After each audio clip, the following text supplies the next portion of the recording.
Afinal, quem escreveu os primeiros 5 livros da Bíblia? Olha, essa é uma das perguntas mais antigas e fascinantes que existem. E é exatamente nisso que a gente vai mergulhar hoje, na autoria, na inspiração e, claro, na autoridade do Pentateuco. Então estamos falando de Gênesis, Êxodo, Levítico, Números e Deuteronômio. Juntos, esses 5 livros formam o que chamamos de Pentateuco, que é, assim, a base, o alicerce de todo o Antigo Testamento. Para o povo judeu é a Torá, que significa a lei, a instrução. E vale lembrar, foi o primeiro grupo de textos a ser considerado sagrado, canônico. E aí, a gente volta para aquela pergunta-chave, né? A pergunta que não quer calar e que por séculos intrigou todo mundo, de teólogos a historiadores. Quem de fato escreveu esses livros? Textos que, vamos combinar, moldaram a história e a fé de uma maneira absurda. Bem, a resposta mais tradicional, aquela que durou milênios, aponta para uma única pessoa, Moisés.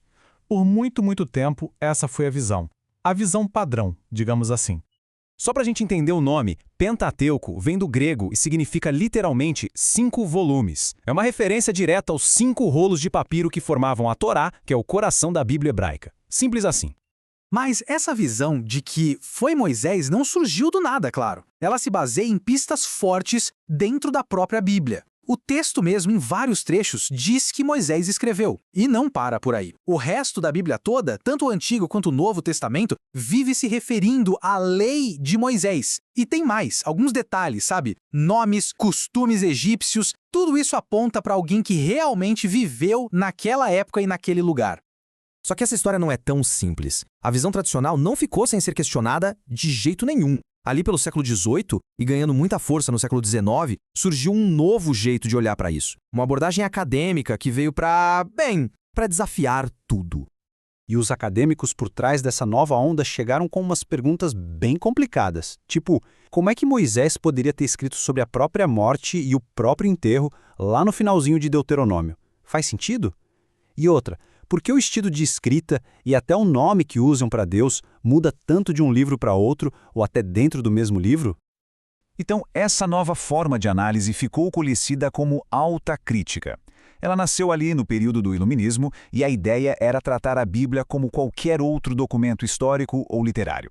Ou seja, investigar as fontes, os processos de edição, tudo isso para questionar se a autoria era mesmo de uma pessoa só. E dessa alta crítica saiu a teoria mais famosa de todas, a tal da hipótese documentária, ou teoria JEDP. E olha, isso foi uma verdadeira revolução. Por quê? Porque ela dizia que o Pentateuco não foi obra de uma pessoa só.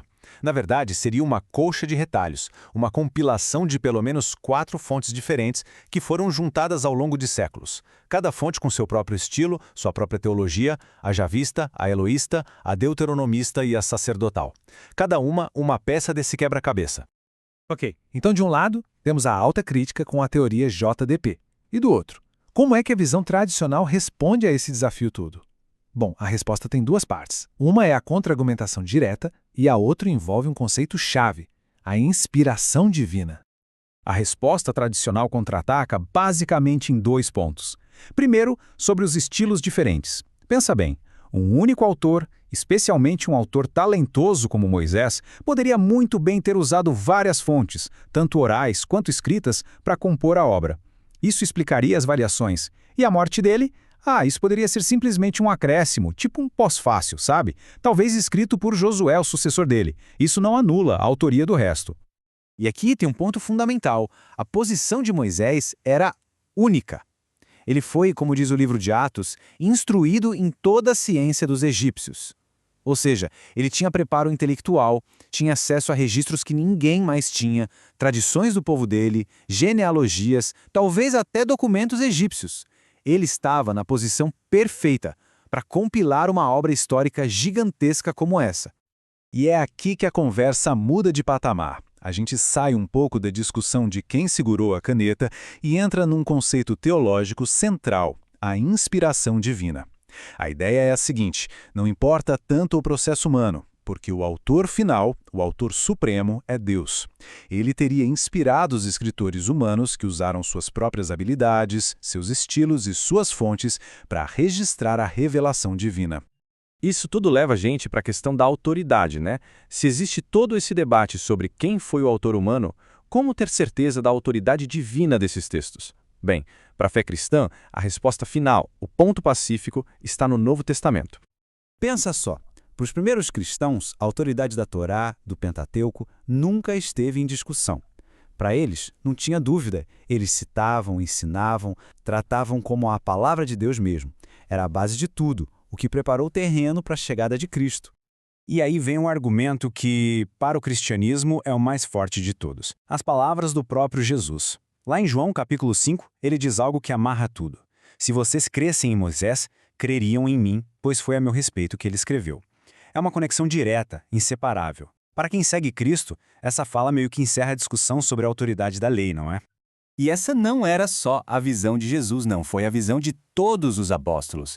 Pedro, Paulo, o autor de Hebreus, todos eles, sem exceção, tratam o Pentateuco como a lei de Moisés e como a palavra de Deus.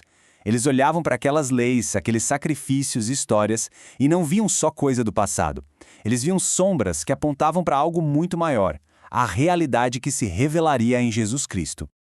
Então, no fim das contas, o debate acadêmico sobre as fontes do Pentateuco é, sim, fascinante. Mas para a fé, a questão fundamental acaba sendo outra. O que pesa mais? A identidade exata de quem escreveu, o autor humano, ou o testemunho do autor divino, um testemunho que foi afirmado pelo próprio Cristo e pelos apóstolos? É essa reflexão que fica.